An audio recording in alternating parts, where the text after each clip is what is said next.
اعوذ باللہ من الشیطان الرجیم۔ پناہ مانگتا ہوں میں اللہ کی شیطان مردود سے۔ بسم اللہ الرحمن الرحیم۔ السلام علیکم ورحمۃ اللہ وبرکاتہ۔ بہت سارے ہمارے بہن بھائی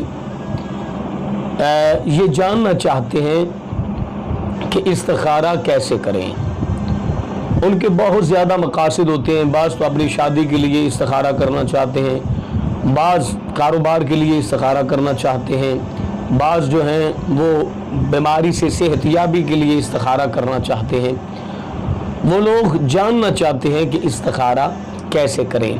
آج ہم انشاءاللہ العزیز اس موضوع پر گفتگو کریں گے، آپ کو بتائیں گے استخارہ کرنے کا طریقہ، استخارہ کیسے کیا جاتا ہے۔ لیکن اس سے پہلے میری گزارش کہ اگر آپ نے ابھی تک ہمارا چینل سبسکرائب نہیں کیا تو ہمارے اس چینل کو کریں سبسکرائب اور بیل آئیکن کو دبائیں تاکہ اس طرح کی لیٹسٹ اور نئی سے نئی ویڈیو آپ تک بآسانی پہنچ سکے۔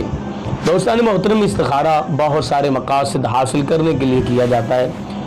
ہمیشہ اپنے نفع کے لیے اور دوسروں کے نفع کے لیے استخارہ کریں، انشاءاللہ العزیز اس سے آپ کو بھی فائدہ ہوگا اور لوگوں کو بھی اس کا فائدہ ہوگا۔ استخارہ کرنے کا جو طریقہ ہے وہ بہت ہی آسان ہے۔ ہم آپ کو آسان سے آسان طریقہ استخارہ کا بتائیں گے۔ آپ نے اگر ہماری اسلامی بہنیں، ہماری اسلامی مائیں یہ استخارہ کرنا چاہتی ہیں تو وہ اپنے گھر میں نماز عشاء ادا کریں۔ نماز عشاء ادا کرنے کے بعد جس مقام پر آپ نے نماز عشاء ادا کی ہے اسی مقام پر بیٹھ کر جو بھی آپ کے مقاصد ہیں، جس مقصد کے لیے آپ کرنا چاہتی ہیں یا جو آپ ارادہ رکھتی ہیں، اس ارادے کا آپ کے دل میں خیال ہونا بہت ضروری ہے، اس مقصد کا ذہن میں خیال ہونا بہت ضروری ہے۔ اسی مقام پر بیٹھ جائیں اور 33 بار بسم اللہ الرحمن الرحیم پڑھیں۔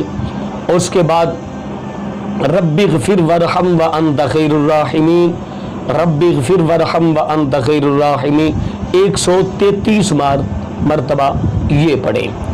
اگر ہم مرد حضرات کرنا چاہتے ہیں تو وہ کیا کریں کہ مسجد میں جائیں اور با جماعت نماز ادا کریں، اور جس مقام پہ بیٹھ کر نماز عشاء ادا کیا ہے اسی مقام پر اسی طرح بسم اللہ پڑھیں اور اسی طرح یہ کلمات پڑھیں، اور اپنا مقصد اپنے ذہن میں ہونا بہت ضروری ہے۔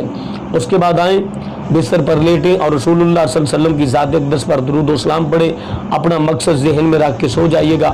انشاءاللہ العزیز آپ کو اس کے تمام اثرات جو ہے وہ نظر آ جائیں گے۔ تو ہمیں امید ہے کہ آج کی ہماری ویڈیو آپ کو اچھی لگی ہوگی۔ ملتے ہیں نیکسٹ، تب تک اللہ نگہبان۔